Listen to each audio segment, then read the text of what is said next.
Olá, boa noite. Animada com a noite de hoje?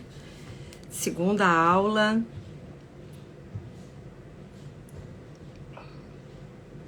Oi, Andréia e Flávia, Simone. Crocante! Que coisa legal de ter aqui, Cecília. Olha só, também o 8º ano, CEPS, a escola do Lucas. Gente, muito boa noite. Começo a dar um oi ao Fabrício para as primeiras pessoas que chegam. E agora começo já a fazer uma introdução, né? Lembrando vocês de, se possível... Oi, Lu, Marina, muito bem-vindas, Andréia, Ana Paula... irem colocando os coraçõezinhos. Oi, Su! Para que a gente consiga avisar o máximo possível de pessoas que nós estamos iniciando essa live em segundos. Anderson, Grace, lembro de estiver aqui ontem, Grace Marina, Sheila. Quem mais? Carla! Que saudade! Laura Carolina. Quem mais? A Silvia. Comecei a te seguir hoje, Silvia. Te vi aqui ontem. Drey, Isa, Marina... Enfim, muitas pessoas que eu já vi aqui ontem, coisa boa, se voltaram é sinal, né, que tá valendo a pena. Oi, Ieda, amada do meu coração, Ieda Girafa Mor, fez Laços, fez Semana da Comunicação, fez também, acho que o CNV na Quarentena, eu acho, né, Ieda? Oi, Ederson, também o Revelando a CNV tá aqui com a gente. Assim como outras alunas amadas. Uma semana antes de saber das lives, tinha comprado o livro. Olha só, Cecília, que poderoso. Porque o livro, ele vai trazer para vocês também... Ai, que bom, Simone. Gratidão, bom saber disso. Engenharia de Líderes, estive aqui ontem também. Que bom, eu acredito que vai contribuir bastante também para tua experiência, que tu participe das lives primeiro e depois leia o livro. Oi, a mãe Dita, minha sobrinha amada. Porque isso vai contribuir para que tu consiga já ter uma referência e a partir dessa referência a leitura se torna uma leitura mais fluida, uma leitura de mais fácil compreensão. Porque o livro do Marshall, que é o autor, né, que fez toda essa integração da metodologia da comunicação... Gente, eu tô um pouco começando uma dorzinha de garganta, assim. Então, de vez em quando eu vou engolir meio esquisito, tá? Ele organizou todo esse livro e para as pessoas que às vezes não têm muita familiaridade com a psicologia, ele pode se tornar um livro um pouco mais denso, onde a gente está trocando a forma de enxergar o mundo. Então, o que acontece com o nosso cérebro? Boa noite para quem está chegando, bem-vindos. O nosso cérebro, ele constrói trilhas neurais. O livro é Comunicação Não Violenta, de Marshall Rosenberg. Então, os neurônios, eles criam ali uns caminhos para se comunicarem e para consolidarem, né, os seus aprendizados, enfim, o seu funcionamento. Então, quando a gente começa a mudar a forma de observar as coisas, isso vai construindo novas trilhas neurais, porque é como se o cérebro estivesse conectando informações que ele ainda não tinha interligado. Então, eu escuto muito, com muita frequência, dos meus alunos, né, dos meus clientes, que, nossa, Renata, algumas coisas que tu traz são muito novidade, mas muitas outras coisas são coisas que, de maneira isolada, parece que eu já sabia, mas eu não tinha associado uma informação com a outra, né? Por exemplo, hoje eu dei aula a manhã toda no Sicredi Ouro Branco, eu estava em Teutônia, agora já estou em Porto Alegre. E uma das pessoas que participou no final me procurou, né? E disse assim, oi, Aline. E no final veio me procurar para me dizer o seguinte: Renata, olha que interessante. É claro que eu sabia que quando nós éramos crianças, quando nós éramos bebês, nós éramos super dependentes. Mas eu nunca tinha associado que essa informação se conectava com a expectativa que eu gero sobre os outros em relação à obrigação que eu acredito que eles tenham de cuidar de mim. Então, esse tipo de movimento, né, que muitas vezes, quando nós vamos falar especialmente sobre isso, até quinta-feira, a aula de quinta-feira, ela é a aula que é muito importante, todas elas são, mas é onde geralmente eu percebo que as pessoas têm mais expectativas. Porque é quando a gente vai juntos aqui, porque eu também vou dando uma olhadinha, vocês também vão me procurando, né, de ontem para hoje, seja pelo direct, seja pelo WhatsApp. Então, vocês vão trazendo insumos, informações que são importantes para construir o rumo da aula. E aí, o que vai acontecendo? Quando chega na aula de quinta-feira, é um momento de fazer resumo, né, das coisas que a gente viu, as coisas mais significativas, para poder introduzir a expressão com autenticidade, que é um dos principais pilares da comunicação não violenta, onde a maioria das pessoas vem até que a gente construa todo esse caminho nesse objetivo de entender, afinal de contas, como eu digo, o que eu digo, de que maneira eu digo, qual é o truque. Mas não tem truque, é um método, né? Onde eu vou, na aula de quinta, trazer para vocês de que maneira vocês podem, já vou iniciar a aula de agora, tá? De que maneira vocês podem estabelecer os limites, estabelecer as fronteiras, porque comunicação não violenta não se trata de sair entendendo todo mundo, e aí já só porque eu entendo, porque eu tenho empatia, então agora as pessoas vão fazer comigo o que quiserem, né? Porque afinal de contas estão passando por dores. Não, não é isso. O que a gente aprende é a ter mais autoconhecimento, a assumir mais autorresponsabilidade, desenvolver competências de inteligência emocional, aprender também a se posicionar de maneira que a gente cuide da nossa experiência, cuide da experiência do outro e cuide dessa conexão e dessa relação. De forma que nós possamos agir com consciência, de maneira que eu vá me comunicar com o outro com maior congruência, ou seja, de uma forma que orne com aquilo que eu valorizo.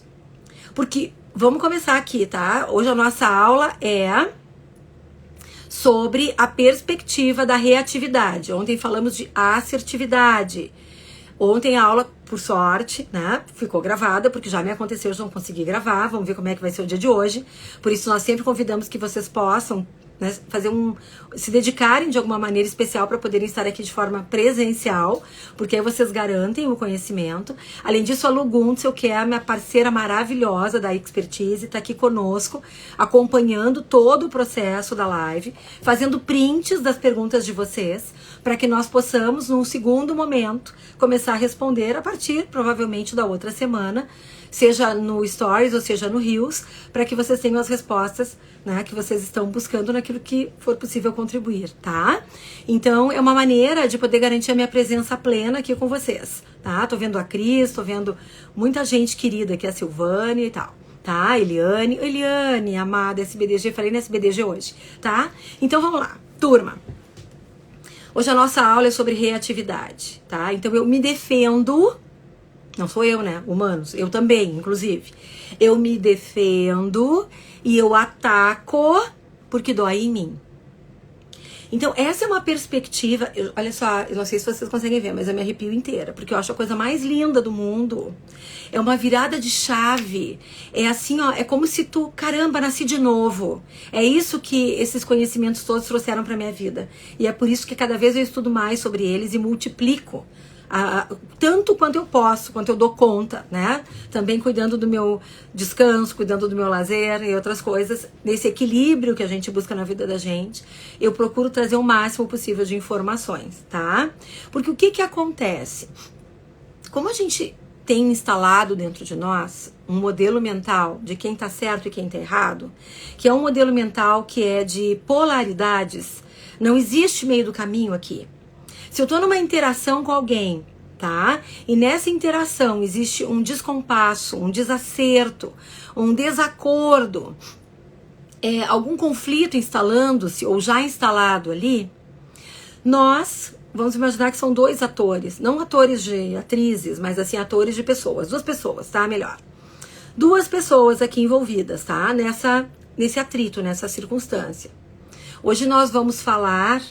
eu vou falar, né, com uma ênfase maior na perspectiva de quem recebe a informação, tá?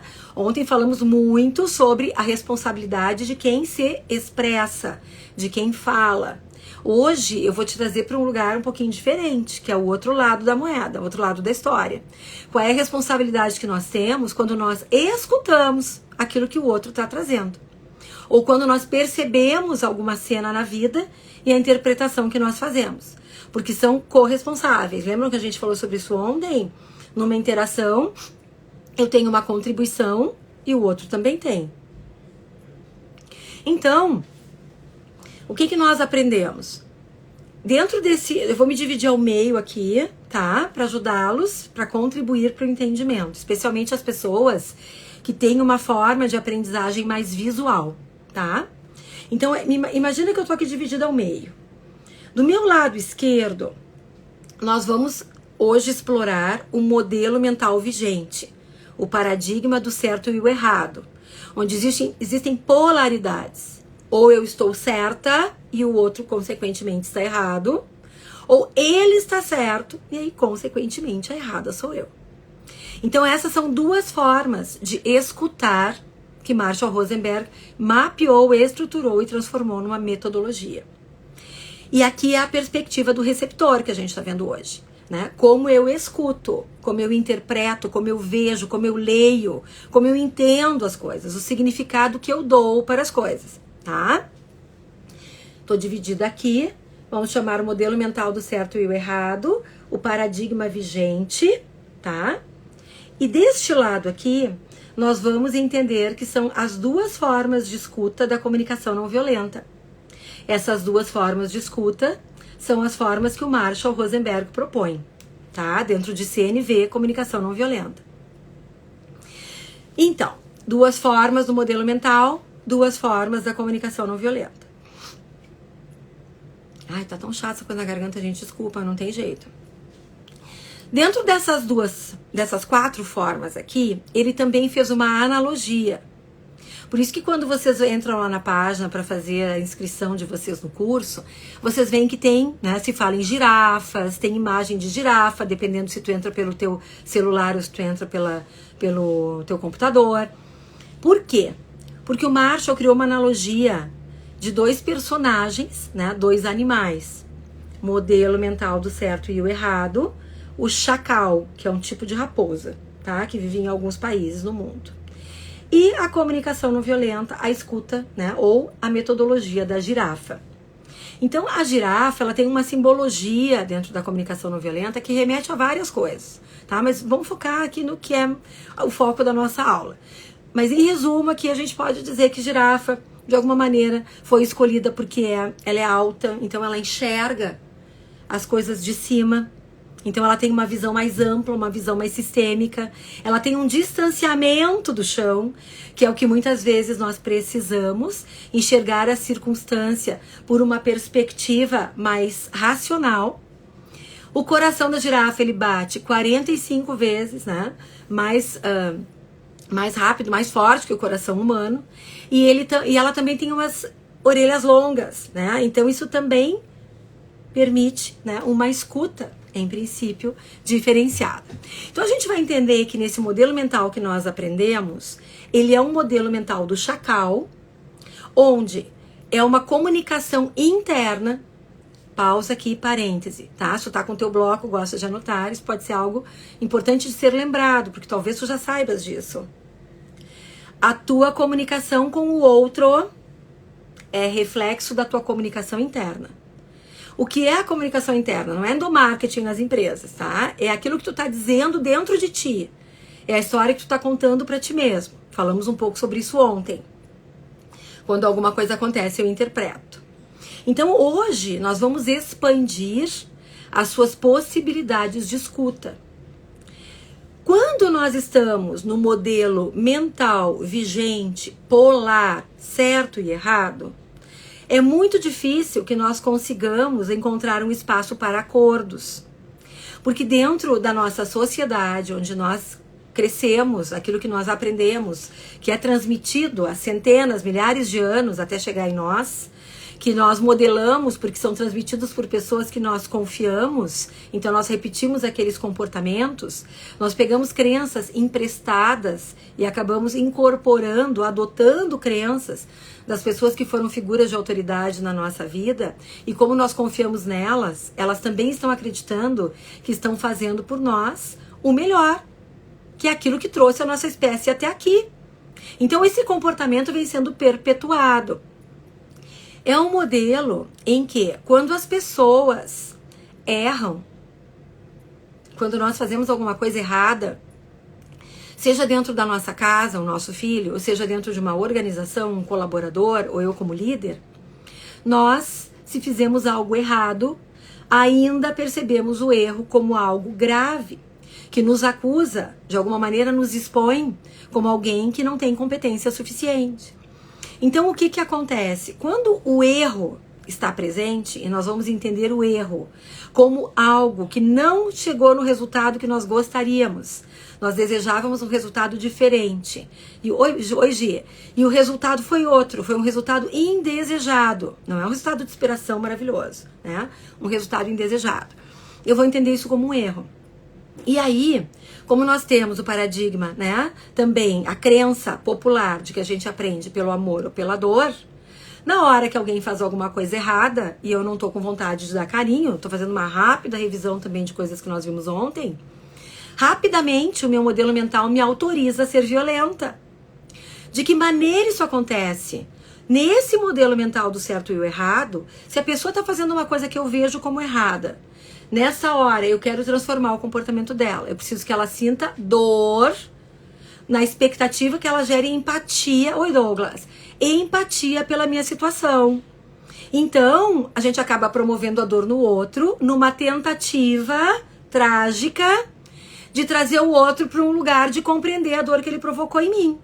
Então, eu acabo legitimando que eu me torne alguém violento, né? Através de ironia, comparação, julgamentos.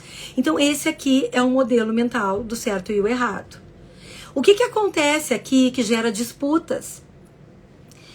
Como se a gente faz alguma coisa errada na sociedade que a gente vive, nós somos punidos, nós somos advertidos, ou nós somos, de alguma forma, obrigados a cumprir alguma penitência, nós queremos nos defender disso.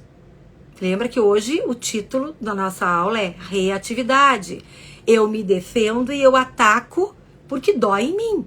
Quando dói em mim, é um mecanismo de defesa por falta de autoconhecimento, por falta de inteligência corporal, de perceber onde a emoção nasce no meu corpo, por falta de inteligência emocional, saber o recado dessa emoção para transformá-la numa energia de potência que me mova a buscar estratégias para atender as minhas necessidades, de forma que eu cuide da minha experiência. Porque senão o que eu vou fazer quando eu tiver raiva? Eu vou querer bater no outro.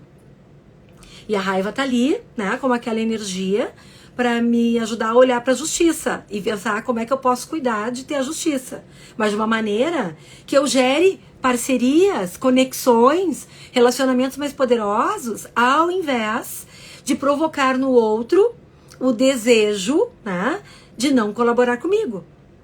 Então, olha aqui o que vai acontecendo. Que bom que tá fazendo sentido para ti, Paula. Se a gente entende que se nós vamos cometer algum erro, isso é perigoso para mim, porque eu já vi, eu assisti, quando alguém erra, a pessoa pode ser exposta diante de uma reunião, a pessoa pode ser humilhada, né? Eu posso dizer, ai, meu filho, que bagunça, na frente de um amiguinho dele, né? Eu aprendi também que se eu faço alguma coisa errada, eu posso, de alguma maneira, ter que assinar uma advertência, seja na escola, seja no trabalho. Eu posso ser suspensa, eu posso ser demitido, né? Eu posso ser excluído de um evento, não ser convidado para uma festa de aniversário. Eu posso ser presa, inclusive, né? Então, quando a gente olha para toda essa situação, isso começa já, se nós não observarmos e se nós não observarmos e fizermos escolhas diferentes, o que pode acontecer com a gente? Pode acontecer de nós ficarmos sentados aqui nesse lugar, que é um lugar de disputa, em que nós olhamos para o outro e entendemos as situações como uma situação de ameaça o tempo todo. Então é um lugar em que a gente personaliza. Quando alguém vai lá e me diz, eu não posso te ajudar agora. Quando alguém vai lá e me diz, ai mãe, agora eu não quero tomar banho. Quando alguém vai lá e me diz, ai, eu não vou trabalhar hoje, né? Seja o que acontece, quando alguém me diz alguma coisa que fere a mim, que compromete que a minha necessidade seja atendida, que impede que eu tenha da vida aquilo que eu preciso para ficar bem, para experimentar emoções prazerosas. Quando esse movimento acontece, eu acredito, né, dentro desse modelo mental, que existe alguém que fez alguma coisa errada. Eu vou trazer para ti exemplos de como esse movimento pode acontecer contra nós mesmos ou contra o outro, tá? Então, olha só. Imagina o seguinte. Eu ontem dei exemplo corporativo, eu combinei com vocês que hoje eu vou dar um exemplo familiar, né, de ambiente familiar. Então imagina que o teu filho te chama de chato ou de chata, tá? Vou fazer como Lucas faz de conta, me chamou, mãe, como tu é chata, tá? Eu escuto aquilo. Meu filho não está sendo assertivo quando ele me diz, mãe, como tu é chata. O que seria ser assertivo, por exemplo? Mãe, quando tu me diz que eu tenho que parar de jogar videogame para tomar banho, ele me diz o que acontece. Na última aula a gente vai ver que tem algumas coisas importantes para levar em consideração na aplicação do método, tá? Mas a gente tem que ver uma coisa por vez, não adianta, não dá para ver tudo ao mesmo tempo. Eu fico frustrado, eu fico chateado, eu fico com raiva. Eu acho que não é justo. Eu estudei, já fiz todos os meus temas de casa, eu acho que eu tenho direito de jogar videogame por mais uma hora. Então, eu quero te pedir, né? Será que tu pode me conceder mais 15 minutos? Ou tu pode me conceder mais uma hora hoje, já que amanhã eu não tenho aula? Mas ele não sabe expressar isso. Ele não aprendeu a transformar o julgamento dele. Também te amo, Maria Elisa, amada da minha vida. Tá? Querida, minha amiga amada. Então, assim, o que acontece? Como ele não aprendeu a dizer isso, e muitos adultos, me atrevo a dizer, a grande maioria dos adultos que eu conheço também não aprenderam. Nós aprendemos a expressar as nossas necessidades de maneira indireta. Então, Marshall Rosenberg, autor da Comunicação Não Violenta, diz o seguinte. Ele diz que toda queixa... A Márcia, a Lu vai printar teu comentário, depois eu vou fazer um comentário fora da live, mas isso aí, vão participando, vão colocando, quero que vocês saibam que a gente está vendo isso para poder dar os retornos depois, tá? Para que eu possa me manter focada aqui. Então, o que acontece? Quando isso tudo tá agindo dentro de nós, essas emoções, esses pensamentos, essa percepção, então o nosso corpo começa a receber endorfina, se fosse por exemplo, emoções prazerosas, ou cortisol, numa emoção desafiadora e desconfortável. Marshall nos traz que toda essa reclamação, essa queixa, esse julgamento, esse rótulo, essa agressividade é uma expressão indireta, porque não está clara, de uma necessidade não atendida. Então, o que acontece? Meu filho, né, num exemplo hipotético que eu tô dizendo aqui, não que ele nunca tenha me chamado de chata, já chamou, tá? Mas, enfim. Quando ele vai lá e diz, mãe, tu é chata, existe um julgamento dele contra mim. Esse julgamento precisa ser decodificado. Quando ele, que é a pessoa que está dizendo isso pra mim, desenvolve essa habilidade, ele vai escutar o chacal dentro dele aqui. Minha mãe é chata.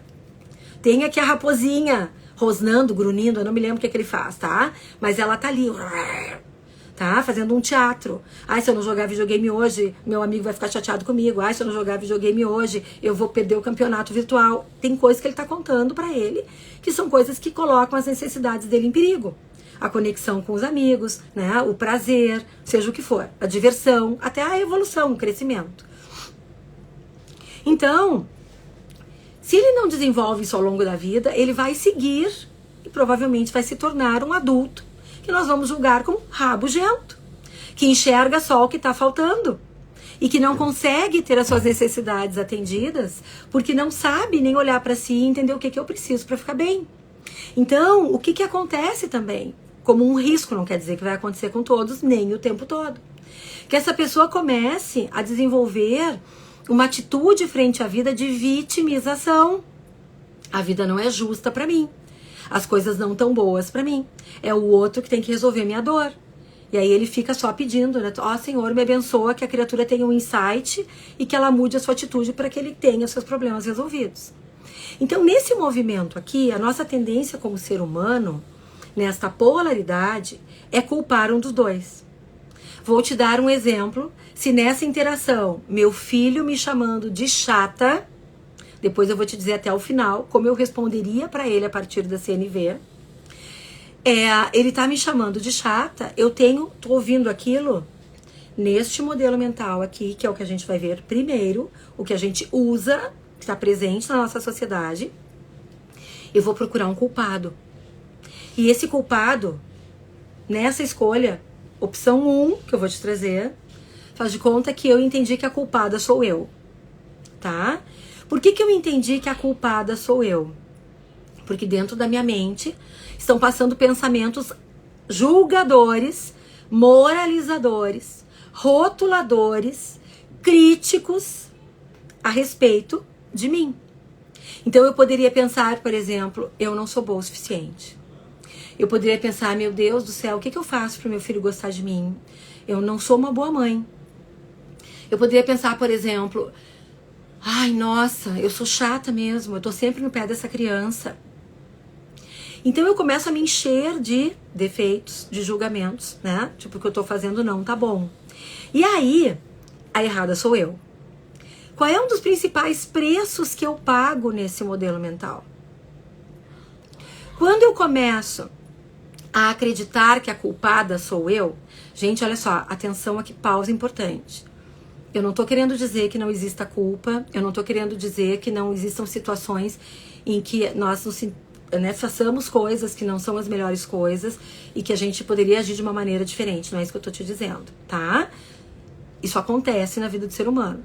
Quando a gente for trabalhar nossa potência, tá? Nós vamos trabalhar a potência a partir de, cara, aconteceu alguma coisa, houve um dano, eu contribuí para esse dano e eu vou assumir responsabilidade para reparar esse dano. E aí eu vou me liberar dessa culpa. Eu vou me perguntar, né? Vou fazer um processo de olhar para dentro de mim, entender o que eu tava vivendo, de que maneira eu tava escutando, já vou falar um pouco mais sobre isso, que isso já é girafinha aqui, e vou encontrar uma forma potente de fazer alguma coisa produtiva com a energia da culpa. Mas o que eu quero te dizer é que se tu fica estagnado numa emoção, seja ela qual for, desconfortável, culpa, medo, raiva, vergonha, nojo, inveja, e tu não olha para tudo isso e não transforma essa energia numa energia potente para cuidar das suas necessidades, para fazer pedidos a ti mesmo, tomar escolhas de ações conscientes, fazer pedidos para outras pessoas, a emoção que é para ser um lugar de passagem, ela é para ser algo que tu passa por ela. É uma energia que é para vir, ser interpretada, se transformar em potência de ação, porque a intenção dela é te mover para uma ação. Emoção é movimento. Se eu não faço um movimento que cure aquela necessidade que eu tenho, eu permaneço naquele estado emocional. Então, pensa o seguinte, Joe Dispenza, tá, um neurocientista que faz eventos no mundo inteiro, ele divulgou uma pesquisa, tá, em que nós temos em torno de 80 a 90 mil pensamentos por dia. Eu não me lembro o número exato, mas é algo entre 70% e 80%, aliás, em torno de 70 a 80 mil pensamentos, tá? Desculpa, é algum número entre 70 e 80 mil, tá? Tendem a ser os mesmos pensamentos de ontem. Então, oi Maurício, olha como isso é algo tão importante para a gente observar. Porque ontem nós vimos que os nossos pensamentos vão ser responsáveis por puxar a emoção. Se eu estou pensando que eu estou em perigo, eu tenho medo. Se eu estou pensando, né, que a vida é boa, eu tenho alegria, eu tenho gratidão. Se a maior parte dos pensamentos que eu tenho tendem a ser os mesmos de ontem, e eu não tiver essa informação e ter um olhar atencioso para eles, isso pode se tornar um estado permanente, um estado emocional.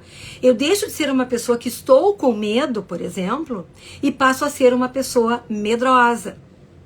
Então imagina o seguinte, nesse modelo mental em que um está certo e um está errado, se eu acredito que a errada sou eu, rapidamente eu vou desenvolver emoções desconfortáveis. Por quê? Porque eu quero cuidar da minha autoapreciação, porque eu quero cuidar do meu pertencimento, eu quero cuidar do meu amor próprio, eu quero cuidar da minha segurança. E tudo isso está vivo, mexido aqui dentro de mim. Quando eu acho que eu estou agindo errado, que eu não sou uma boa mãe, porque o guri me chamou de chata. E aí começa a vir uma energia aqui, né, para que eu pause. Caso contrário, eu vou seguir lavando a louça, né, fazendo meus e-mails, e não vou mudar o meu comportamento.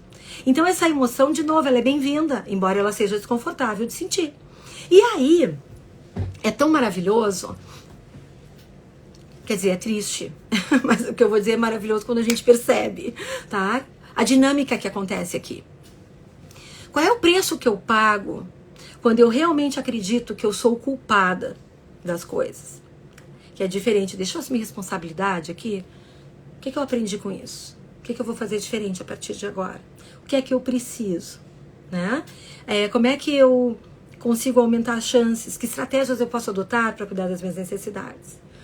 Essa culpa que é para ser um estado de passagem, eu começo a pagar aluguel para ela. Ou seja, eu fico num estado sentada ali, porque eu não aprendi a entender o que ela tá me dizendo. Eu começo a acreditar que eu não sou boa pessoa e fico paralisada naquele negócio.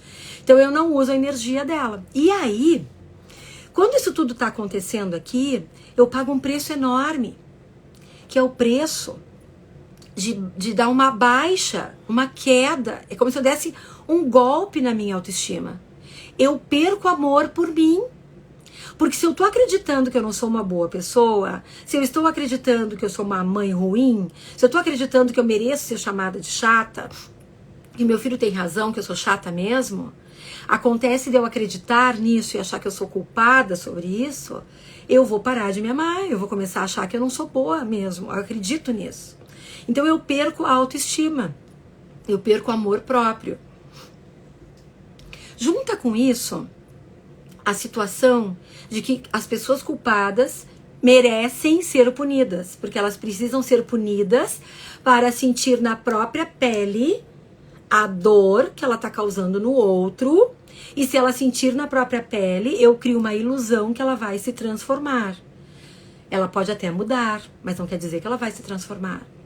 Porque a transformação tem a ver, no meu entendimento, com engajamento. Eu me transformo porque eu quero. Vocês estão aqui agora, 8h04 da noite. Escolheram estar aqui em busca de transformação. Tu tá aqui engajado com isso. Tu tá vendo propósito nisso. Tu tá acreditando que tá aqui pensando sobre isso vai tornar a tua vida mais maravilhosa. Então tu tem motivação, tu tá vendo motivos para agir desta forma. Então, eu não vejo motivos para mudar de comportamento, muitas vezes. O que pode acontecer é, eu mudo de comportamento porque eu tenho medo. Eu acho que alguma coisa de ruim pode acontecer comigo. Então não existe uma transformação. Existe uma coisa, deixa eu me ajustar aqui, deixa eu fazer desse jeito, porque aí vai doer menos. Então não tem uma mudança de comportamento. Agora quando eu vejo aqui engenharia de líderes, né, colocando uma observação, isso me leva também para um ambiente organizacional.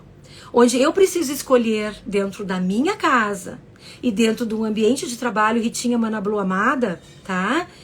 Que tipo de líder eu quero ser nas minhas relações? Eu quero ser um líder para quem as pessoas correm ou eu quero ser um líder de quem as pessoas correm? Essa escolha, ela é fundamental. Porque aí eu vou começar a entender o seguinte, não, eu quero buscar um engajamento, eu quero que a pessoa seja motivada, que ela veja sentido, que ela deseje, que ela faça aquilo, a partir da energia da dedicação, não da energia do esforço, em que há um peso, tô carregando aquele negócio, é difícil pra mim, né? Claro que é difícil, a gente tá cansado, eu também tô cansado, gente. Dei treinamento hoje 4 horas, viajei, me desloquei, né? Fiz várias coisas, né? E tô aqui, mas eu tô aqui, cheia de vontade. Por quê? Porque eu vejo sentido no que eu tô fazendo.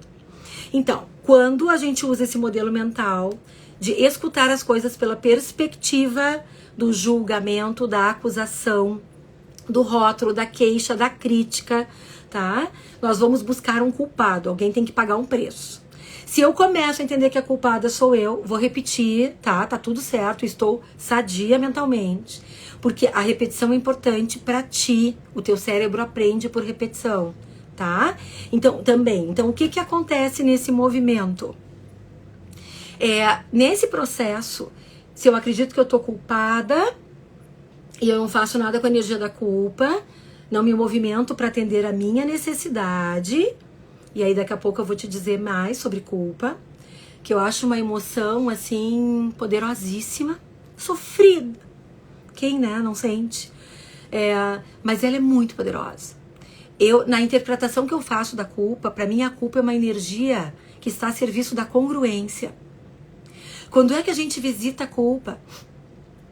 Quando tudo se acalma, o nosso corpo volta a se equilibrar, as nossas substâncias, né, começam a voltar ao estado natural, baixa a bola, tá? Comecei a respirar, meu lado racional do cérebro começou a receber mais oxigênio. Então, o meu lado emocional, que emoção lembra que é o teu corpo reagindo aquilo tudo aos teus pensamentos. Quando eu começo a dar um nome pra minha emoção, tô frustrada. Isso começa a dar potência para a gestão inteligente das minhas emoções. Quando eu dou um nome, é o início do desenvolvimento da inteligência emocional.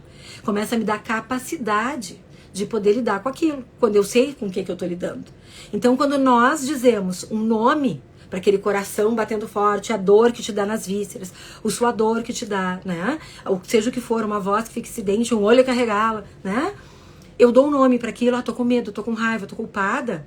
Eu começo a ter o início do poder para transformar aquela experiência. Eu começo a ter consciência sobre o que está acontecendo comigo. Então, dentro deste modelo mental, se eu sou culpada, eu preciso ser punida, ok? Então, o que acontece? Nós podemos desenvolver um mecanismo diante daquele episódio, daquele fato, daquela situação, em que nós vamos punir a nós mesmos. Se alguém não me punir, meu filho não vai me punir. Talvez possa me punir, mãe, hoje eu não quero te dar um beijo, eu não vou te dar um abraço, né? Mas se alguém não fizer isso, se eu acredito que eu só vou me transformar pelo amor ou pela dor, polaridade, um ou outro, porque a gente cresce pelo amor, cresce pela dor também. Mas a gente também cresce por dedicação, a gente cresce por autoconhecimento, né? A gente cresce por expansão de ideias, por conhecimento. Existem outros caminhos para crescermos. Quando nós ficamos nessa polaridade aqui, eu entendo que o caminho para que eu me transforme, se naquele momento eu não estou me amando, porque eu estou me contando que eu fiz alguma coisa muito errada, é a dor. Então eu preciso, muitas vezes, de maneira inconsciente e indesejada, eu diria para vocês, me punir numa tentativa de buscar um aprendizado para me transformar. Coloca aqui para mim se o que eu estou dizendo para vocês está fazendo sentido, gente. Por favor. Porque eu preciso garantir que eu estou me fazendo clara como eu gostaria. E convidá-los a trazer questões, dúvidas, né? Alguma coisa que vocês precisem que eu detalhe um pouco mais. E como é que a gente acaba fazendo esse processo de punição? Várias coisas, tá? Agradeço para quem está colocando aqui, tá? Várias formas. Uma das formas é, por exemplo, ativar uns sabotadores. As coisas começam a ir bem para mim, aí eu vou lá, bato o carro. As coisas começam a ir bem para mim, eu perco a minha carteira, né? Então, alguma coisa eu faço de maneira inconsciente para ter o aprendizado através da dor e, de alguma maneira, tentar sanar a culpa. Mas não consigo. Por que que não consigo? Porque a culpa está tentando me pedir para agir em coerência com o meu potencial. A culpa está me dizendo o seguinte, ela está me dizendo o contrário. Isso é fantástico. Porque nós acabamos acreditando que nós somos culpados, tem alguma coisa errada conosco, precisamos ser punidos. Então a gente se sabota, nós nos boicotamos, nós nos punimos, tá? Perdemos amor por nós mesmos. E quando nós não temos amor por nós mesmos, nós não temos autoestima, a gente não se cuida. Quando a gente não tem amor por nós mesmos, nós não prosperamos. Porque nós começamos a nos contar que a gente não merece, porque nós não somos boas pessoas. Só que a culpa tá te mostrando o oposto. Ela tá ali para te dizer o seguinte: mãe, quando teu filho te chama de chata, tu te sente culpada, existe algo a ser celebrado aqui. Porque quem não tem culpa é psicopata. Então, se tu tens culpa, tu tem que aprender a sair desse lugar, não ficar estagnada ali, para não viver uma vida culpada ou culpada. Tá, então o que eu tenho que fazer? Alguém escreveu aqui antes. Preciso aprender a decifrar as minhas emoções. Então, vou trazer aqui um exemplo de culpa. A culpa tá me mostrando o seguinte. Depois que tudo se acalmou, lembra que eu tava falando, minha fisiologia se reequilibrou e tal. Eu tô me dando conta que a forma como eu agi é uma forma que eu não admiro. Que a forma como eu agi... Gente, a gente tá falando da aula reatividade hoje. Por quê? Porque a reatividade tem a ver com escutar os meus diálogos internos. A história que eu estou contando a mim sobre o que aconteceu, tá? Então, o que que acontece nesse movimento? Se eu tô sentindo culpa, ela tá me informando que quando tudo se acalmou dentro de mim e eu olhei para a situação que eu vivi por uma perspectiva mais racional, mais intelectual, do que a partir de uma perspectiva mais emocional, eu olho para aquela atitude que eu tive E eu questiono. E eu começo a perceber o seguinte, nossa, mas nessa situação eu poderia ter feito diferente. Eu poderia ter agido de uma outra forma. Mas isso não me ocorreu naquele momento. Porque eu simplesmente reagi. Eu não pausei. Então, um recurso para que nós possamos ter mais atitudes conscientes é um recurso que todo mundo conhece. Respiração. Para te trazer para um estado de presença, tu tem que ativar a oxigenação do teu cérebro racional. Se tu estiver num estado emocional muito intenso. Então eu preciso respirar para ganhar tempo de tomar uma escolha. Então, o que é a culpa? Por que eu digo a vocês, aliás, que a culpa é uma energia, uma emoção que no meu entendimento está a serviço da congruência. Porque ela está me mostrando, quando tu gritou no meio do trânsito, quando tu xingou aquela pessoa, quando tu disse que não ia ajudar, né? Quando tu rebateu, quando, sei lá, qualquer coisa que aconteceu. Quando tu agiu dessa forma, eu agora, de um estado de mais presença e mais racionalidade, eu percebo que eu poderia ter agido de uma outra maneira. E aí eu me sinto mal sobre a forma que eu agi. Então a culpa está te mostrando o seguinte, olha só, tu não agiu em congruência com os teus valores. A forma como tu agiu, na realidade, não representa aquilo que tu acredita que é a melhor maneira de estar no mundo. Não representa as atitudes e as ações que tu gostaria de ter. Então, o que eu preciso fazer? A culpa está me pedindo para reparar o dano causado. É isso que ela está me pedindo. Age em congruência com aquilo que tu acha que é o legal, aquilo que te representa. Eu fui grosseira. E aí, quando eu me acalmo e me dou conta, meu Deus do céu, olha o jeito que eu agi. Isso está me mostrando. Eu valorizo cordialidade. Cordialidade é um valor importante para mim. Lidar com as pessoas com consideração, com respeito, com gentileza é algo importante para mim. Quando eu não ajo com gentileza, cordialidade, respeito, consideração, e aí eu tô mais calma, meu metabolismo já se organizou, já tô mais reequilibrada, eu olho para aquela cena e me sinto mal com a forma como eu agi. Então, por quê? Porque eu não agi com a gentileza, com a cordialidade, com o respeito e a consideração que eu dou valor. Então ela tá te mostrando isso. Pausa, por isso tá doendo no teu corpo, tu tá te sentindo mal, pra te não dormir com esse negócio, pra te fazer um movimento de olhar pra dentro de ti e tentar ganhar compreensão sobre a tua experiência, a aprender a escutar a ti mesmo, a partir da escuta da girafa, que a gente vai chegar nela. Então, o que acontece, tá? Nesse primeiro exemplo que eu tô trazendo pra vocês, eu coloco toda essa energia contra mim, tá? E esta culpa que está acontecendo aqui, ela está estagnada nesse lugar. Eu não estou usando esse poder. Eu estou acreditando nos meus pensamentos sem questioná-los. E aí, então, eu estou acionando essas emoções. Não estou conseguindo utilizar o poder dela, que é essa compreensão. Não, se eu tenho culpa é porque eu sou boa pessoa. Eu posso fazer melhor. Essa culpa está me mostrando que eu não agi com todo o meu potencial. Essa culpa está me mostrando que a maneira como eu agi não me representa. Não é congruente com os meus valores. O que ela está me pedindo? Porque a emoção te faz um pedido de movimento. Tá? Lucilene, a Lu da Expertise está aqui conosco. Ela vai pegar o teu nome e depois ela te procura para te orientar sobre como fazer isso, tá? Para te poder entrar no grupo. Ela está tentando te dizer o seguinte, faça um movimento para cuidar da tua necessidade. Faça um movimento para que tu te sinta bem contigo mesma. Faça um movimento para que tu repare o dano que tu causou, porque se tu restaurar isso, tu vai voltar a ter admiração e amor próprio. Então, o que eu preciso fazer? Eu preciso encontrar um caminho, uma estratégia para reparar o dano causado. Por enquanto eu vou dar exemplos para vocês, tá? No último dia eu vou te mostrar como isso funciona, na aula de quinta. Como funciona o método, tá? Então, olha só. Vamos imaginar que eu quero reparar um dano causado. Na minha fala de girafa, na minha fala a partir da comunicação não violenta, eu poderia dizer algo como, tá?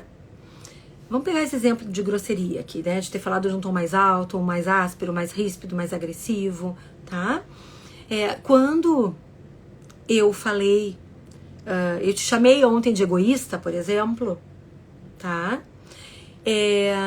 Eu tava muito chateada. Eu tava muito triste. Porque pra mim, naquele momento, era muito importante saber que eu podia contar contigo. E quando eu fui lá e te pedi ajuda, e tu me disse que não podia me ajudar, eu entendi, né? Como se tu não te importasse comigo. Como se tu não estivesse levando as minhas necessidades em consideração. E quando eu pensei isso, eu fiquei muito magoada. Eu fiquei muito triste. E eu acabei te acusando de egoísta. E hoje, que eu ganhei mais compreensão sobre tudo isso, eu quero te dizer que eu sinto muito pela forma como eu falei contigo ontem. Porque na realidade, o que eu poderia ter te dito era algo a partir de um olhar muito diferente. Que era poder ter te contado isso ontem. Olha, quando tu me chama de egoísta, né? Aliás, quando tu me diz que tu não vai me ajudar agora, eu fico chateada. Porque quando eu te peço ajuda, eu tô dizendo eu confio em ti. Eu sei da tua capacidade, eu valido a tua competência. É essa informação que eu tô te passando quando eu te peço ajuda. Eu realmente acredito que se tu me der ajuda, a minha vida vai ficar muito melhor. Então, quando tu me diz que não pode me ajudar, eu fico triste.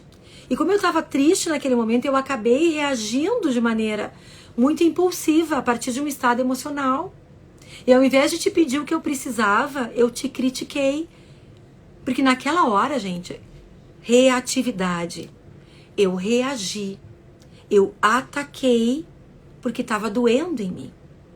E como eu não aprendi a curar a minha dor, na hora que dói, se a gente não tem esse aprendizado, temos altíssimo risco de atacar o outro. Porque nós também temos crenças coletivas que dizem, por exemplo, olho por olho, dente por dente. E quando a gente pensa dessa forma, nós não nos damos conta como isso se volta contra nós. Vamos pensar numa outra interação agora. Alguém está sendo grosseiro comigo. E naquele momento, sem consciência, eu reajo na mesma moeda. Eu respondo no mesmo tom. Olho por olho, dente por dente. Quero transformar a pessoa. Então ela precisa aprender pela dor, porque naquela hora eu não tô de boa com ela. E aí então eu respondo na mesma moeda. Marshall Rosenberg diz uma coisa que eu acho fantástica. Ao responder uma grosseria com grosseria, me torno alguém grosseiro. Só que eu não tenho consciência disso. Então, o que acontece aqui? Quando essa pessoa é grosseira comigo, eu estou com o modelo mental da escuta, do chacal, do certo e errado. Estou criticando essa pessoa de grosseira. Estou fazendo contigo a segunda escuta agora. Aquela em que o culpado é o outro, tá? Então, eu estou contando pra mim, nossa, que pessoa grosseira, mal educada, antipática, nojenta, injusta. Isso tudo tá puxando raiva, medo, ansiedade, culpa, tristeza, angústia, tá? Porque é o pensamento que eu tô alimentando dentro de mim. Felipe Suri, meu amigo amado, querido, vamos fazer uma live na próxima quinta, não agora, nesta. Vai ser dia 28, se eu não tô enganada, 19 horas e 31 minutos, onde o Fê vai compartilhar conosco como ele conheceu a CNV a partir de mim, né? E a transformação que a CNV fez na vida dele. O Felipe tem uma frase que eu acho maravilhosa, que ele diz assim, tudo que a gente foca expande. Então o pensamento que tu focar vai se expandir dentro de ti, vai expandir a tua experiência, vai expandir a tua emoção, vai expandir a intensidade das suas ações e vai expandir o teu resultado. Então se eu tô contando para aquela pessoa que ela é grosseira dentro de mim, e eu não faço esse movimento, pausa, respira, ganha compreensão, usa a escuta da girafa, que nós não vimos hoje, nem veremos amanhã a escuta da girafa, tá? Ai, meu Deus. Desconforto aqui nessa região. Água, um momento, por favor.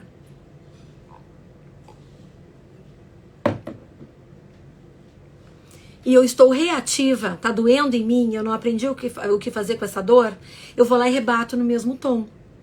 E aí então, ao rebater no mesmo tom, me transformo em alguém grosseira. Agora vem Renata Bidoni, tá? Marshall diz essa frase fantástica. Ao responder, poderia ser qualquer coisa. Ao responder egoísmo com egoísmo, né? Ao responder indiferença com indiferença, ao responder grosseria com grosseria, me transformo em alguém grosseiro. Agora, o que eu digo pra vocês? A interpretação que eu faço. Quando eu me transformo em alguém grosseira, eu perco a admiração por mim. Por que eu perco a admiração por mim? Percebe que aqui é o jogo, que um tem que ganhar, mas a gente não se dá conta que os dois perdem. Porque mesmo quando eu acho que ele é o errado, eu também perco. Por que eu também perco? Porque eu começo a gerar dentro de mim uma hostilidade contra aquela pessoa. Então, ao invés de ter atitudes que busquem a colaboração daquela pessoa, eu vou começar a me relacionar de forma que eu tenha mais distanciamento. E aí o Marshall nos diz: toda a agressividade, a violência é uma expressão trágica de uma necessidade não atendida. Quando aquela pessoa me chama de egoísta, por exemplo, aquilo me fere. Então eu dou importância para essa pessoa. Então eu gostaria que ela me tratasse de um outro jeito. Mas quando eu respondo no mesmo tom, eu estou perdendo protagonismo. Eu estou perdendo o poder da minha vida.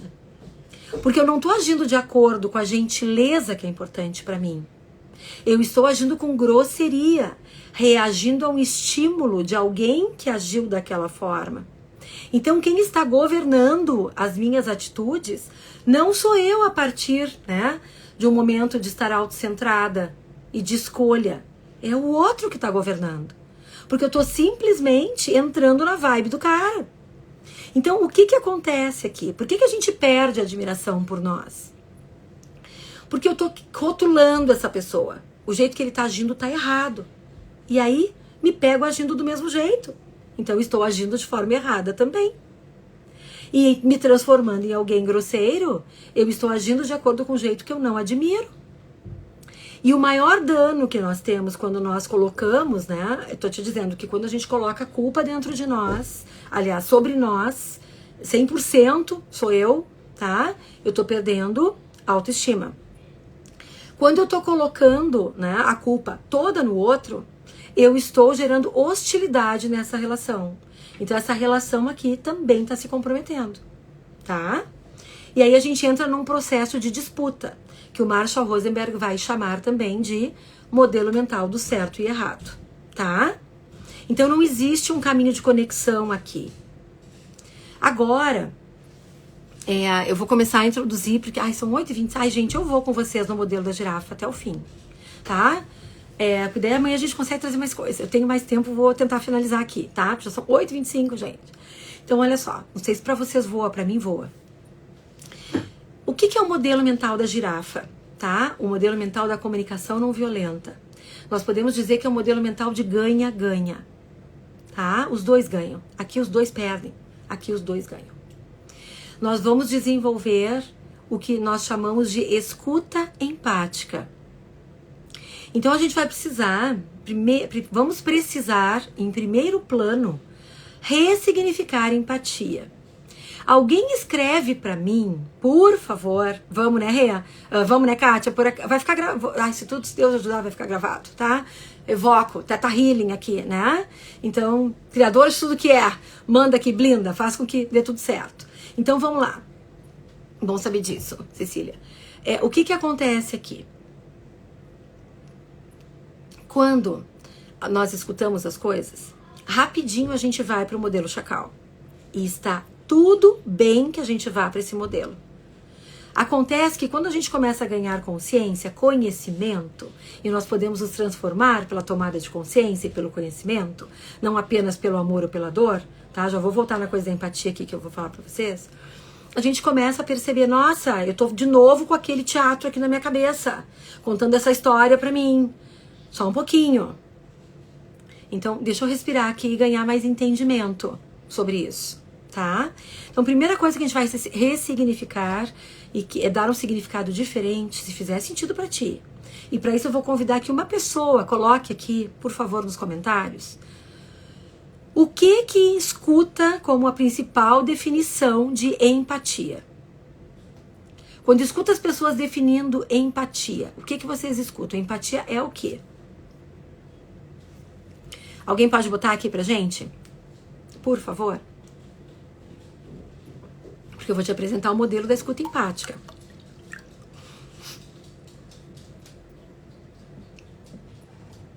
Patrícia tá trazendo, se colocar, ok, vamos lá, já tenho o que eu preciso. Maravilha. Vamos fazer uma distinção entre empatia e simpatia, tá? Simpatia, eu me sensibilizo com a tua calma. Aliás, com a tua causa, tá? Maravilha, é isso aqui, show. Obrigada, gente. Eu simpatizo com a tua causa, aquilo me toca, tá? Então eu quero ajudar. Então tu vai lá e compartilha uma dor comigo e eu tento solucionar a tua dor. Com comportamentos simpáticos que impedem a empatia, tá? Então, simpatia, vou te dar exemplos. Tu me conta uma dor e aí eu tento te encorajar. Não, a empatia não é simpatia, exatamente. Por isso eu comecei com a tua contribuição aqui, obrigada, né? Uma oportunidade de ser mais assertiva aqui, diferenciando uma coisa da outra. Eu vou começar a contar para vocês um exemplo de simpatia.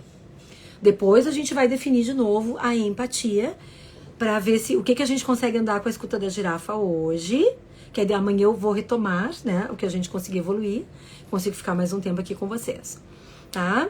Se não der para evoluir muito hoje, amanhã a gente tem outra aula, tá tudo certo, tá? Eu pretendo estar viva amanhã. Espero que vocês também. Vamos ver como é que vai ser. Então, olha só. A simpatia é tu me conta uma dor tua e eu me sensibilizo com aquilo. E aí eu quero, me mobiliza. Eu quero fazer alguma coisa para melhorar a tua vida. Então, por exemplo, tá? Eu quero te encorajar. Te encorajar. E aí, então, eu digo algo como: tu vai dar conta disso. Tu é forte. Nossa, tu já passou por tanta coisa difícil na tua vida. Deus não dá uma cruz maior do que aquela que tu pode carregar. Uma outra forma de ser simpático, eu vou dar poucos exemplos aqui, tá? Mas vou dar alguns. Poderia ser, por exemplo, eu te dar sugestões. Ô Rê, tu já pensou em falar com ele sobre isso, isso e isso? Eu poderia, por exemplo, tentar diminuir a tua dor a partir de uma diminuição naquela situação. Por exemplo, olha só, deixa eu te contar o que aconteceu comigo. Tu tá achando que isso que aconteceu contigo é difícil? Deixa eu te contar o que aconteceu comigo. Deixa eu te contar o que aconteceu com uma amiga minha. Então a gente tenta fazer alguma coisa, tá? A gente vai ter um curso em seguida aí, né? Pra quem quiser seguir no aprofundamento, voltem, venham comigo de novo, né? Tô vendo aqui o Ederson e a Paty com saudade. Coisa bem boa que vocês estão aqui, tô matando a saudade de vocês também.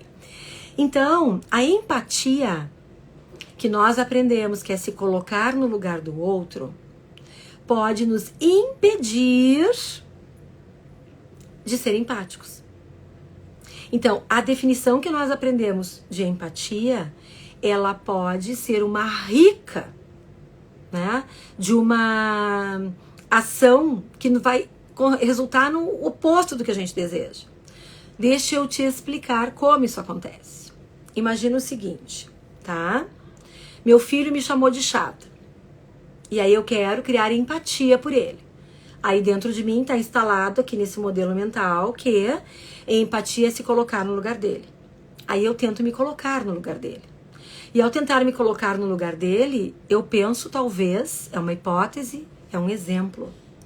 Eu poderia pensar, por exemplo, imagina que na minha época eu ia dizer isso para minha mãe.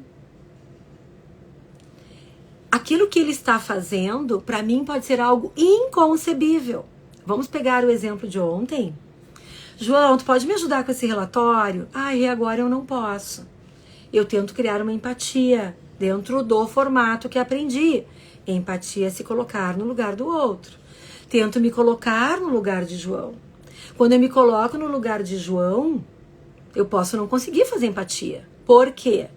Porque a maneira como ele agiu, aquilo que eu estou imaginando naquele momento. Se eu estivesse no lugar dele. Imagina que se um colega me pede ajuda, eu vou dizer que não. Eu sou capaz de me esgualepar. Né? Esgualepar acho que é um termo bem, não sei, mas acho que não sei se é daqui da região, né, do sul. Eu sou capaz de me prejudicar, mas eu jamais na minha vida eu deixaria de ajudar um colega ou uma pessoa que está me pedindo ajuda. Consigo me fazer clara que eu só vou conseguir me aproximar da experiência do João se aquilo que ele fez, eu imaginar que eu faria a mesma coisa. Se aquilo que ele fez, quando eu tento me colocar no lugar dele, for algo muito diferente do que o que eu acredito que eu faria, ao invés de me conectar com o João, eu me distancio dele. Ao invés de me conectar com o meu filho, eu me distancio dele. Porque eu jamais chamaria minha mãe ou meu pai de chato. Imagina meus avós, então. Então, o que que acontece? Isso vai legitimando aquele lugar, aquilo que a pessoa está fazendo errado. Tá? E aí a gente vai ficando consolidado aqui nessa polaridade do modelo mental certo e errado, do chacal aqui que tá te jogando rótulo, julgamento, tarará, tarará. Então, o que é a empatia, afinal? Vou dar para vocês a definição do Marshall e vou trazer para vocês uma definição que eu acredito, que eu criei a partir da minha experiência, das minhas buscas, né, das minhas, enfim, dos meus aprendizados e tal, de diversos autores, cursos e tudo que eu já fiz. Marshall diz o seguinte, você não precisa fazer nada, basta estar lá. Eu digo que empatia é um estado de presença plena. É um estado em que eu estou a serviço do outro. É um estado em que eu estou escutando a experiência do outro. Então é um lugar muito desafiador. Porque para que eu tenha um estado de presença plena, eu preciso silenciar a minha mente. E a minha mente me manda de 80 a 90 mil pensamentos por dia, assim como a tua. Então, quando eu preciso desenvolver empatia, quando eu escolho, quando eu quero, quando eu percebo, eu várias vezes converso comigo aqui. A pessoa tá me contando alguma coisa e eu digo pra mim, respira. Quando eu vejo que a minha mente tá voando pra querer dar um pitaco, porque eu sou super pitacuda. Pensa que eu sou professora, palestrante, né? Gerenciei a área de recursos humanos anos na minha vida. Era demandada por construir políticas, fazer gestão de pessoas, ajudar os líderes, é isso que eu faço, a desenvolver recursos, né? Então, o que que acontece? Na hora que as pessoas estão me contando as coisas e que eu percebo esse pensamento fugindo, eu me trago. Eu dou ordens para mim. Respira, presta atenção, escuta, ouve, te traz para o estado de presença, foca. Então, a empatia é muito mais um lugar de escuta, de serviço, do que de falar. O que o outro tem que fazer ou deixar de fazer, ou qual é a tua experiência sobre aquilo. Então, o que é se colocar no lugar de serviço? É tu te colocar à disposição. É a pessoa tá me dizendo o que ela tá me dizendo, e eu poder dizer para ela, por exemplo, eu tô aqui te escutando. Ou talvez eu não precise dizer, basta que eu olhe para ela e que ela veja que ela está sendo vista. É de vez em quando eu dar um sinal para ela. Sim. Deixa eu te dizer o que eu tô entendendo, que tu tá me contando.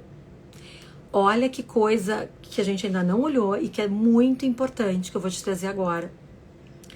Quando nós estamos assumindo a nossa responsabilidade no papel de quem escuta, de receptor, nós temos que assumir a nossa responsabilidade, oferecendo ao outro o nosso entendimento. Então a pessoa está me contando alguma coisa, eu vou fazendo umas verificações para poder dizer se eu estou na mesma página que tu, eu quero mostrar para ela, eu estou te ouvindo, eu estou presente. Então eu vou lá e digo para ela, por exemplo, oi Jeff, a Eliane está aqui também. Quando tu tá me dizendo isso, é isso que eu tô entendendo. Quando tu tá me contando essa situação, eu tô entendendo que eu posso te ajudar de alguma forma. Pessoal, outra coisa mega importante. Tu não tá fazendo um curso para te transformar em vidente. Ou seja, tu não precisa adivinhar o que está acontecendo com o outro.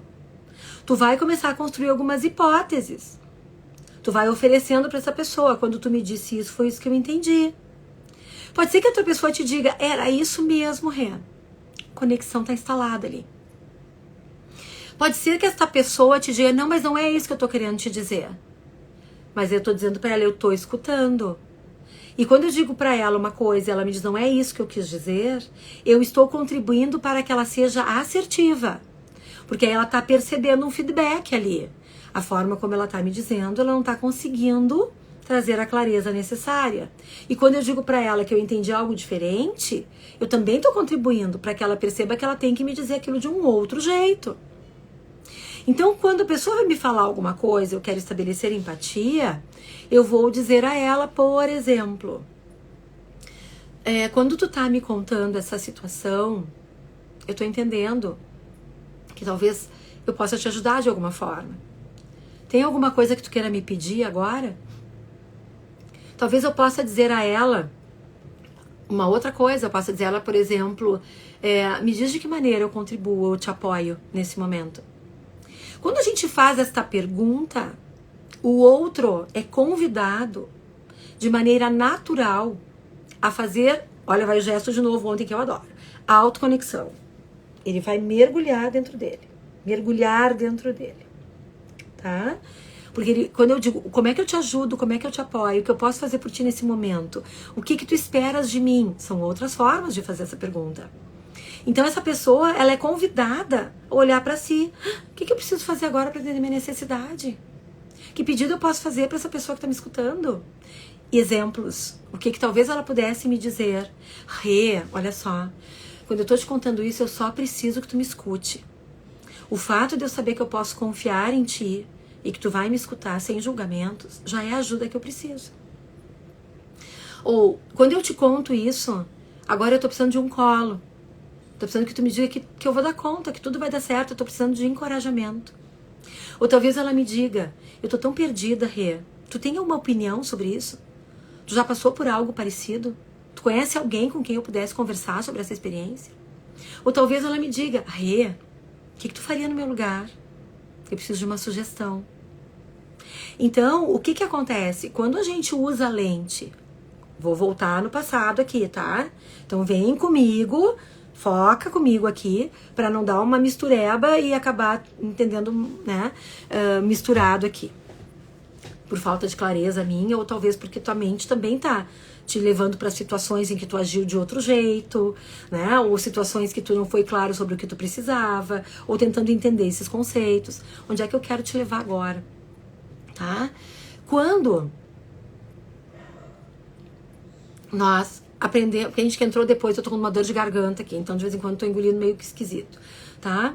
Quando a gente tem esse modelo mental, né, instalado, e a gente não tem essa consciência sobre ele, que é o que vocês estão buscando ganhar consciência aqui, para encontrar novos caminhos, para ter outras atitudes na vida, né, para poder colher outros resultados na vida, para poder ter mais harmonia, mais paz, mais entendimento, mais conexão, mais, né, tudo, mais maravilhas na vida de vocês, mais emoções prazerosas, mais potência, mais realização, mais prosperidade. Se eu tô entendendo que empatia voltei lá, se colocar no lugar do outro, aquilo que nós aprendemos, eu tentando me colocar no lugar da pessoa que tá me contando, que ela tá me contando, eu vou oferecer para ela provavelmente soluções que fariam sentido para mim se eu estivesse passando pelo que ela tá passando. Mas também numa situação de imaginação. Porque mesmo que eu tivesse passando pelo que ela tá passando, nós somos pessoas diferentes. Estamos em momentos diferentes. Os meus traumas são diferentes dos traumas dela. Os meus registros emocionais são diferentes dos dela. Os meus recursos de inteligência emocional são diferentes do dessa outra pessoa. As minhas experiências são diferentes das dela. Então, ao tentar me colocar no lugar dela, me levo junto. E ao me levar junto, carrego toda a minha trajetória. Então é provável que nesta situação eu ofereça a ela aquilo que faria sentido para mim. Então daqui a pouco eu ofereço para ela dicas sobre como ela resolver. Mas aí quando eu ofereço essa dica e o que ela tá precisando é encorajamento, olha o que eu vou dizer agora. Eu sei que tu tá ouvindo tudo, tá? Mas é que eu quero dar ênfase nisso. Imagina que no lugar dela eu precisasse de sugestões sobre como resolver. Mas aquela pessoa do lugar onde ela está, vivendo o que ela está vivendo, ela está se sentindo enfraquecida para dar conta daquele desafio. E o que ela está precisando é fortalecer a sua autoconfiança, fortalecer a sua crença na sua capacidade que ela dá conta. Então ela está precisando de apreciação, por exemplo, e de encorajamento. E aí eu vou lá e dou pitacos. Eu acho que tu devia fazer isso, eu acho que tu deveria fazer aquilo, eu acho que tu deveria fazer tal coisa, falar com fulano, resolver dessa forma, dizer deste jeito. E aí, deixa eu ver se eu consigo me fazer clara. Ao invés de contribuir para tornar a vida dessa pessoa mais maravilhosa, contribuindo de maneira que ajude essa pessoa a ter as suas necessidades atendidas, eu estou fazendo um desserviço. Porque talvez quando ela olhe, nossa, como para Renata parece fácil resolver isso. Meu Deus, eu sou muito incompetente mesmo. Eu não vou dar conta desse negócio. Eu vou ter que fazer a psicologia, o mestrado e o doutorado em comunicação que ela fez, o curso lá com Tony Robbins, de 6 dias. Eu vou ter que fazer também uma formação em mediação baseada em interesses, né? Todo o currículo da Renata para conseguir fazer aquilo que ela faz. Isso está tão distante de mim. Então, essa é, assim, uma das grandes viradas de chave também. Nós percebermos e lidarmos com esse impulso, porque na hora que a pessoa me conta, eu quero contribuir, a minha necessidade de contribuição, de fazer a diferença, de ter propósito na minha vida, de ser apreciada, porque ela vai me admirar, né? Tudo isso está pedindo ali para mim se vai ser cuidado. E aí vem milhares de opiniões. Só que naquele momento é o outro que está pedindo cuidado. Então, eu preciso saber de que maneira eu posso servi-lo, de que maneira eu posso gerar valor na vida dele, de que maneira eu posso contribuir para que ele ganhe mais autoconhecimento, para que ele desenvolva potência, para que ele aprenda por si o que ele pode fazer para ter as suas necessidades atendidas, ao invés de pegar emprestados recursos que são meus. Então, o que eu posso fazer? Eu posso ajudá-lo a encontrar esse caminho. Então, quando essa pessoa está me contando, eu vou usar também, né, a estrutura da expressão com autenticidade para contribuição num processo de interação onde eu sou receptora, estou escutando. Por exemplo, alguém chega para mim e me diz, eu tô tão chateada hoje. Eu posso perguntar para essa pessoa, me conta o que aconteceu. Vou trazer o fato para a conversa. Ou melhor, ao invés de ir com uma exigência, que esse pode ser o modelo mental aqui, me conta, né? Eu vou dizer para ele a partir de uma outra perspectiva. Quando tu tá dizendo isso pra mim, ou quando tu tá compartilhando o teu sentimento, né? Ou quando eu te escuto, cada um vai dizer do seu jeito, tá? Eu tô aqui me perguntando se tu gostaria de me dizer o que aconteceu. Ou talvez eu diga, tu quer me dizer o que aconteceu? Tu quer me contar o que houve? Porque eu quero ganhar compreensão, né? Porque eu também tô aqui tentando entender de que maneira eu posso servir, tá? Às vezes, quando a gente quer fazer uma intervenção empática, a pessoa tá lá te contando a dor. Olha só o que aconteceu comigo, né? O cara bateu no meu carro e ainda desceu me xingando. Eu fiquei tão assustada. Eu tenho o que aconteceu, o cara bateu no meu carro, o sentimento, eu fiquei com medo, eu fiquei assustada. Terceiro componente vamos ver o que essa emoção aqui tá contando sobre a tua necessidade. Se essa pessoa não conta, e eu tô numa conversa natural ali, eu poderia, por exemplo, dizer para ela o seguinte, assumindo a minha responsabilidade de quem escuta. Eu vou trazer uma hipótese empática. O que é isso? Uma hipótese que eu construí, que eu tô achando aqui para tentar ganhar clareza, tentando me avizinhar, né, do que pode ter sido a experiência dela. Ao invés de dizer, eu no teu lugar teria ficado indignada, teria chamado a polícia, por exemplo, eu vou dizer alguma coisa diferente, porque eu tô no processo, eu quero te escutar, eu quero saber a tua experiência, tu tá tentando contar aqui pra mim. Tu já me disse que tu quer me contar, então assim, eu tô aqui te escutando, conta comigo, tá? Então eu poderia dizer pra ela, por exemplo, se tu ficou assustada, eu imagino que naquele momento tu deve ter achado que tu tava com a tua segurança em risco, que essa pessoa podia te causar algum dano, a tua, sei lá, a tua integridade física estava em risco, né? A tua saúde física estava em risco. Foi isso, né? E aí, claro, eu fiquei com medo que ele me machucasse. Então aí eu vou me colocar a serviço, né? O que tu gostaria de me pedir? Tem alguma coisa que tu queira me pedir? Quarto componente. Que contribuiria para que tu te sintas melhor. Então aí ela pode me dizer, só me escuta, né? Ou, guria, só de desabafar que tô bem, tá? Então a gente vai usar esses componentes também, ok? Turma, a escuta da girafa, eu vou falar rapidamente sobre ela agora. Lembrando que amanhã nós temos mais uma aula. e que hoje era para apresentar que existem essas formas. Aprofundamos a escuta do modelo mental vigente. Amanhã, na aula às 19h31, nós vamos aprofundar a escuta da girafa, tá? De que maneira eu escuto as coisas por uma perspectiva diferente. Nós vamos fazer esse movimento também a partir dos dois autores, aliás, os dois atores, das duas pessoas envolvidas. 2, 3, 4, 5, tô fazendo um exemplo com 2, tá? Então eu vou escutar a minha experiência, vou fazer esse movimento de deixa eu me conectar comigo mesmo, ganhar entendimento e ganhar compreensão sobre o que eu tô experimentando agora quando isso aconteceu. Deixa eu me perguntar o que houve, vou prestar atenção, o que aconteceu agora que me tirou do meu prumo aqui? Ah, foi quando ele me disse tal coisa. Ok. O que eu pensei quando isso aconteceu? Eu vou escutar o meu chacal aqui. Quais foram os pensamentos oponentes que Marshall Rosenberg, Luzia, querida, minha aluna da Vanilla Salles, adorada, amada, tá? O que eu vou escutar? Vou escutar o que o meu teatro chacal tá montando aqui dentro de mim. Esses pensamentos julgadores, rotuladores. Andréia, por favor. Fato ou observação, o Marshall chama de observação, o que eu estou observando, eu chamo de fato.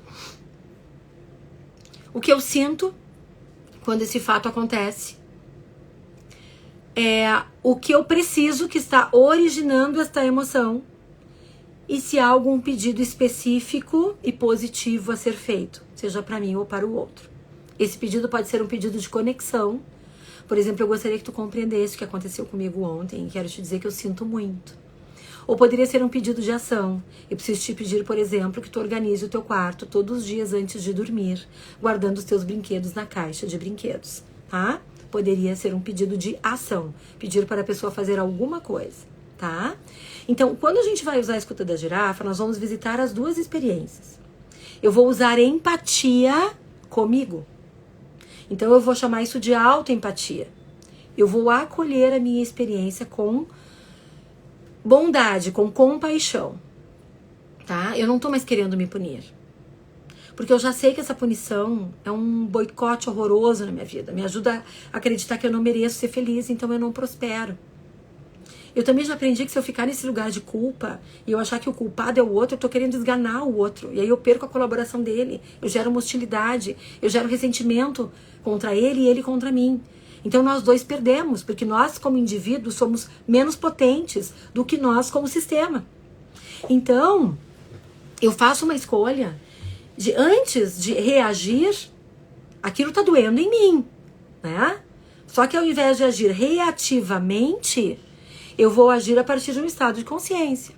Então eu vou fazer uma escolha, eu vou escutar essa voz aqui e vou me perguntar: o que aconteceu? Que pensamentos eu estou formando sobre isso que eu observei? Como eu me sinto diante disso? E o que essa emoção... o balãozinho, o que será? Aniversário, deve ser de 2 anos, não sei. Tá? Agora apareceram balões com gesto. O que eu estou sentindo quando eu tenho esses pensamentos e observo essa cena? Ai, meu Deus. Ai, celebração, coisa linda. Tem que até rir, tá? Vocês veem os balões também, né? Então, olha só. E a terceira questão é: vou assumir responsabilidade sobre as minhas emoções. Então, por exemplo, quando meu filho me chama de chata, e isso tá doendo em mim, e eu tô pensando, isso não tá certo, tô com vontade de dizer: cala essa boca, menino, quem tu pensa que tu vai falar com a tua mãe desse jeito?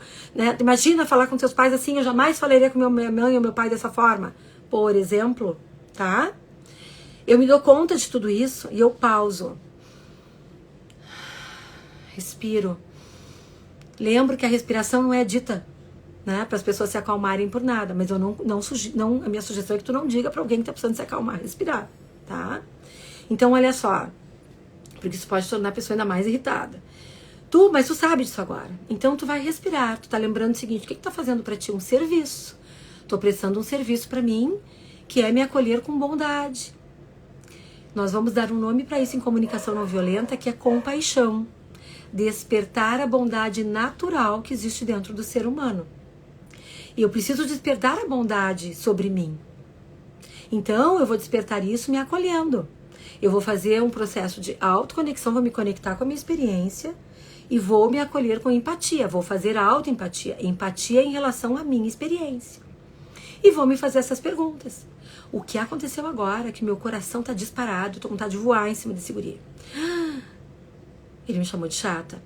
Tá. E quando ele me chamou de chata, eu pensei, guri mal educado, isso falta de respeito, isso aqui não se faz, que absurdo, parará. Né? Ou eu podia ter pensado, não sou boa mãe, parará, parará. Tô com a raiva aqui contra ele, tá? Tô pensando tudo isso. Ah, agora entendi.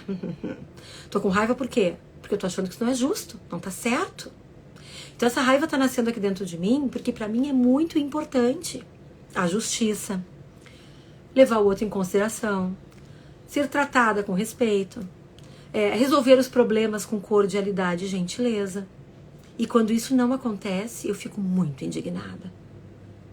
Então agora eu entendi o que está movendo essa reação que eu não tive, porque eu estou entrando num lugar de tomada de consciência para escolher um lugar racional, estratégico, ativo, de comunicação consciente, para agir em congruência com aquilo que eu quero da vida.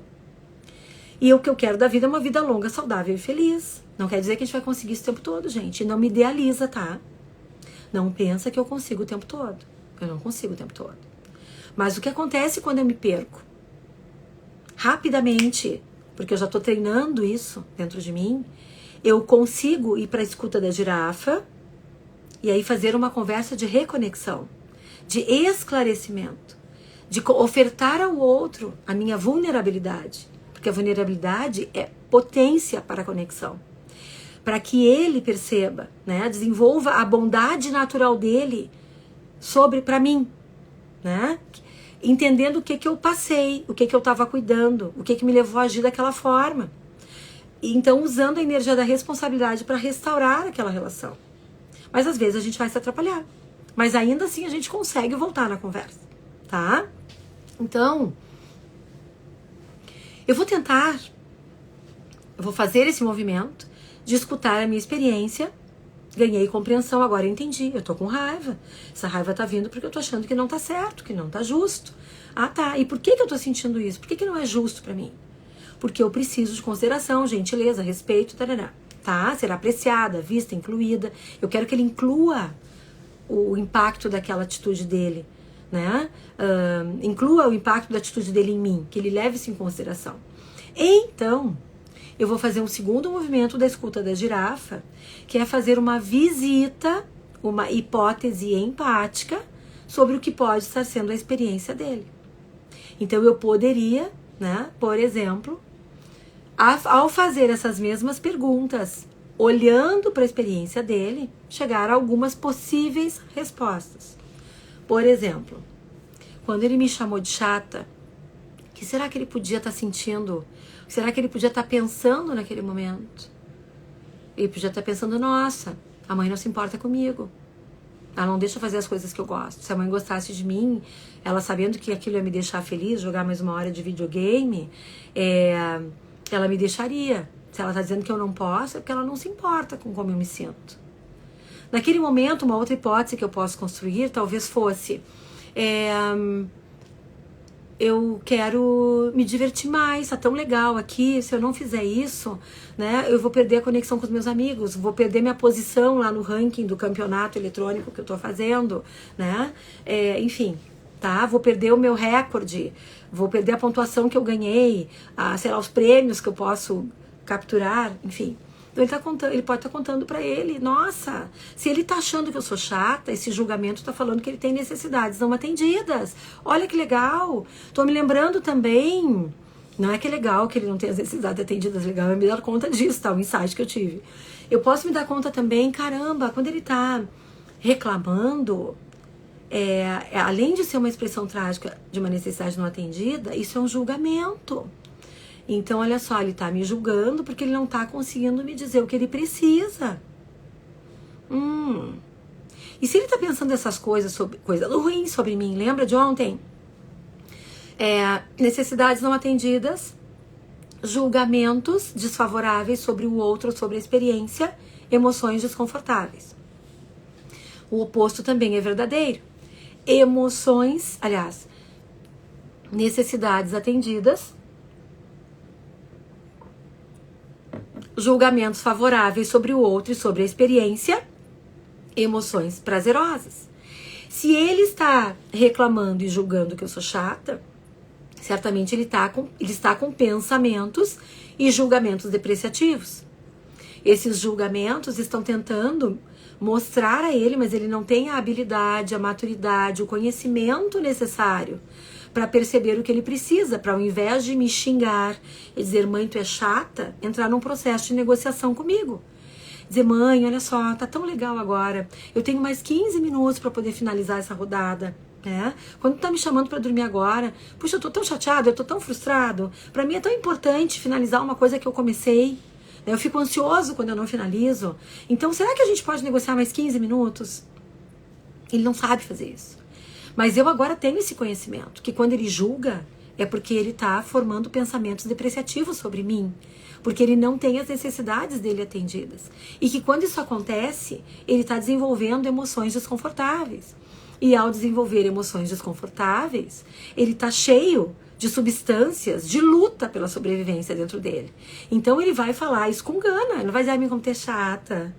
Ele vai dizer, como tu é chata, né? Então nesse movimento que ele tá... Ai, o aparelho, só um pouquinho, prendeu o lábio. Quando ele faz esse movimento e eu ganho mais consciência sobre isso, vou voltar lá no início da aula. Nós temos uma tendência a personalizar as coisas, a entender aquilo como um ataque pessoal. Quando eu começo a criar uma escuta de girafa aqui e a escutar aquilo que está sendo dito, além das palavras ou da linguagem não verbal, e eu começo a me lembrar que eu tenho que tentar escutar as necessidades, como é que eu escuto essas necessidades? Eu vou olhar para esse julgamento e dizer, quando uma pessoa chama outra de chata, o que será que ela pode estar precisando? E eu vou construir uma hipótese.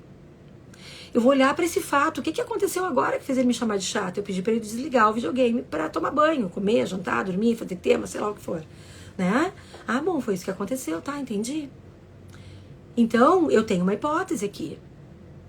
Que ele tá me achando chata porque eu tô impedindo que ele siga fazendo o que ele tá fazendo. Então, ele tá perdendo a autonomia. Né? Porque ele precisa cumprir uma regra. Ele tá abrindo mão, quem sabe, do lazer. Porque para ele tá legal, ele tá curtindo, aquilo tá divertido. Ele, quem sabe, está abrindo mão de conexão, né, com os amigos dele, desta relação. Quando eu estou pedindo para ele desligar o videogame, eu estou zelando por outras coisas, né? Pelo nosso descanso, pelo aprendizado, pela evolução dele na aula no outro dia. Mas nós estamos, nesse momento, com necessidades distintas. Se a gente entrar no modelo mental de certo e errado, é rapidinho para eu dizer, faz o que eu estou te mandando agora, porque quem manda aqui nessa casa sou eu. Tá? Porque aí eu vou pro certo e errado. A certa sou eu, o errado é tu tem que fazer o que eu mando.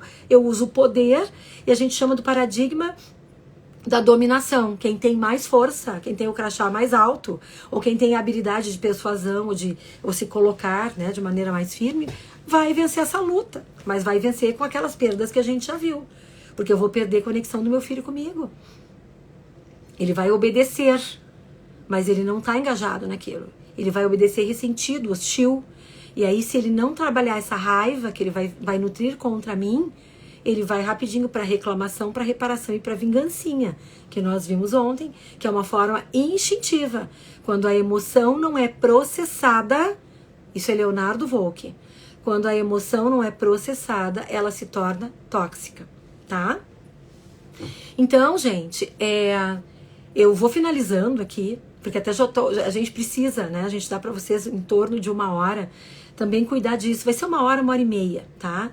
Mas porque vocês também têm os compromissos de vocês e existem outras necessidades que nós precisamos cuidar aqui, né? O cuidado com o nosso descanso, com o nosso prazer, com outras coisas que a gente precisa olhar, que a gente está cuidando de tanta coisa, né? Evolução, crescimento, progresso, enfim. Mas também temos que buscar esse processo de equilíbrio. A transformação acontece com o engajamento, sim, né? E deve ter outra pessoa que diz isso, tá? Mas eu realmente acredito, né, nessa posição. Então, amanhã eu vou fazer uma rápida revisão aqui com vocês sobre essa modelo mental certo e errado, né? A escuta da girafa, para que a gente consiga fazer um passo mais importante aqui em como a gente vai potencializar essa escuta para nós. tá? Hoje falamos então da diferença entre empatia e simpatia. Apresentei para vocês as 4 formas de escutar. Falamos dos ônus, né, dos preços que a gente paga quando nós ficamos paralisados nesse processo mental. E iniciamos aqui como é que a gente vai fazer esse movimento de escutar de maneira diferente. Vamos escutar a necessidade que está implícita lá. Então, ao invés de dizer para o meu filho, né, de uma maneira reativa, mesmo que doa em mim, eu vou fazer uma escolha de curar essa dor em mim. Eu vou dar o colo que eu preciso. Vou ganhar compreensão e vou pensar como é que é a melhor maneira de eu agir aqui que seja congruente com aquilo que eu acredito, né? Com aquilo que eu valorizo, com a minha necessidade. E aí vou encontrar estratégias para isso. A partir da escuta da girafa, eu começo a entender a reação dele de uma maneira diferente. Onde eu poderia dizer para ele, por exemplo, meu filho, a mãe tá... Quando a mãe escuta, né, te chamar a mãe de chata, vou ter que cuidar, né, André? Tem que ficar quieta também. Obrigada por me lembrar disso. Eu tô aqui pensando que tu deve ter ficado muito chateado quando a mãe te chamou pra desligar o videogame e fazer a tarefa de casa, né? Tá parecendo pra mim que tá difícil pra ti abrir mão dessa distração, desse lazer, dessa curtição. Tá sendo muito legal isso pra ti. E aí, então, a gente ajuda o outro a ganhar compreensão sobre a experiência dele, tá? Então, agradeço também aqui, celebro, né, esse reconhecimento. Essa escuta ela é importante para que a gente consiga conduzir essa interação que pode ser um potencial conflito ou que já tem um conflito instalado para outras estratégias que possam contribuir mais para que haja conexão e colaboração, tá? Então amanhã é sobre isso que a gente vai explorar mais, tá bom? Queridos, muito obrigada pela presença de vocês aqui. Eu desejo a vocês um bom descanso, né? Ou que seja o que vocês forem fazer a partir desse momento que nós desligarmos aqui. Agradeço e celebro a presença de vocês. E faço o convite para que vocês possam estar conosco, ou comigo, né? Conosco, porque tá todo mundo aqui, né? Amanhã, às 19h31. Se acharem que alguém nas relações de vocês pode se beneficiar pelo conteúdo, com o conteúdo, lembrem-se de fazer essa divulgação. Aproveitem que é gratuito, 100% online.